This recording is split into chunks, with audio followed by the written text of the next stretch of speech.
Hello and welcome to the fifth part of our ongoing series looking at cloud computing. Does your company have a Chief Information Officer, and does he or she take responsibility of your cloud computing strategy? The role of the CIO is evolving as fast as the technology they're responsible for evaluating. So just how critical are they when it comes to employing cloud computing within your business? To answer these questions and more, I hope, I'm joined by Amir Sharif, head of the Brunel Business School, and Phil Young, a senior technology consultant. Amir, let's come to you first. So why is the Chief Information Officer crucial when it comes to choosing a cloud computing strategy? Well, clearly all CIOs are in charge of the IT resources, but also they're in charge of information, knowledge, and in fact human beings as well, the people that run the organization. So it's very important for any CIO to weigh up the advantages of any IT investment that they make, and the benefits and the costs and risks must be evaluated in those terms. In broader terms, cloud computing provides a whole range of benefits, but also costs and risks which need to be balanced. And CIOs are perfectly suited to actually do that evaluation alongside other senior people in the organization.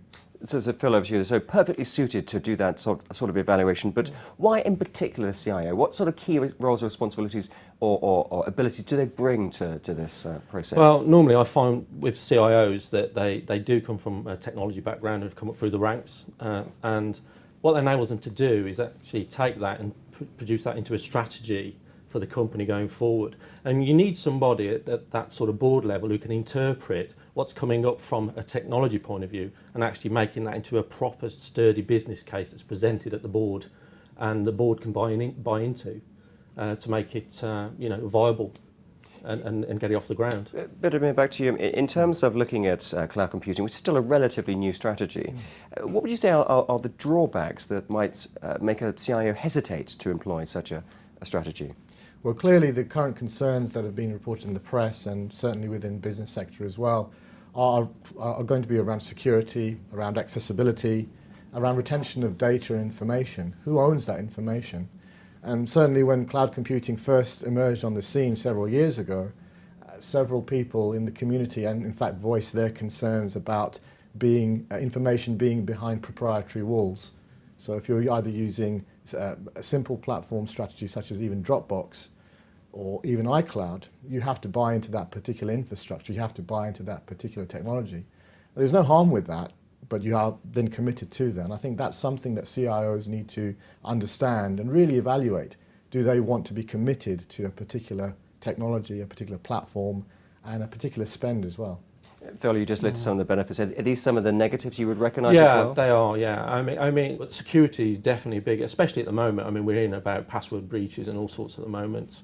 So that's very important. And obviously, if you're in a PLC, these things get reported to the city. So it's not just a case of being able to sort of keep it contained, shall we say. So yeah, it is. Those are all considerations for a CIO. It's interesting, isn't it, Amir, that it's been quite a radical shake-up of the role of what used to be called the Chief Technology Officer, now Chief Information Officer.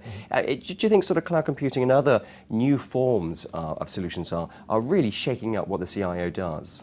Absolutely, because the actual effect of things like cloud are impacting upon working practice. Recent reports say that there are more than 4.2 million people now doing remote working. So there's a shift in working patterns, and CIOs need to be aware of that as well.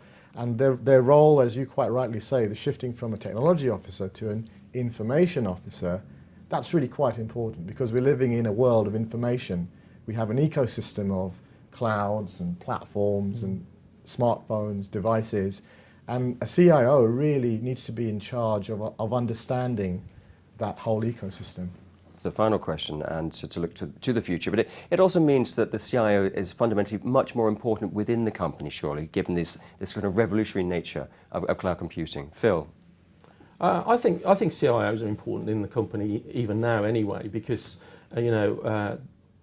IT is the engine room of most businesses now. You can't operate without it. I mean, it's as simple as that. So I think it's a very strategic role, and I do think it should be a board level role as well, because it's that whole point of actually taking the board on a journey with you and saying this is what we can do, this is how IT can enable what you want to do as a business strategy. I was going to ask about that. Do you think the CIO should be a board level position? They should be, and this actually poses a really good question.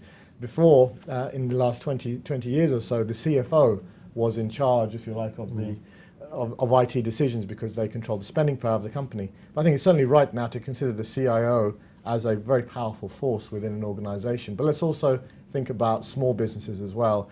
The growth of cloud computing is so beneficial to small businesses that we're now seeing small businesses that can be global, and indeed large businesses, multinationals, that are trying to become more local. Well, gentlemen, thank you very much. There's quite a few things to chew on, and not least that the cloud computing is probably going to be good for your business, but also good for the role of the CIO within your business as well. So thank you very much for joining us today. And if you want to follow the debate online, please have a look at www.ft.com/understanding-cloud-computing.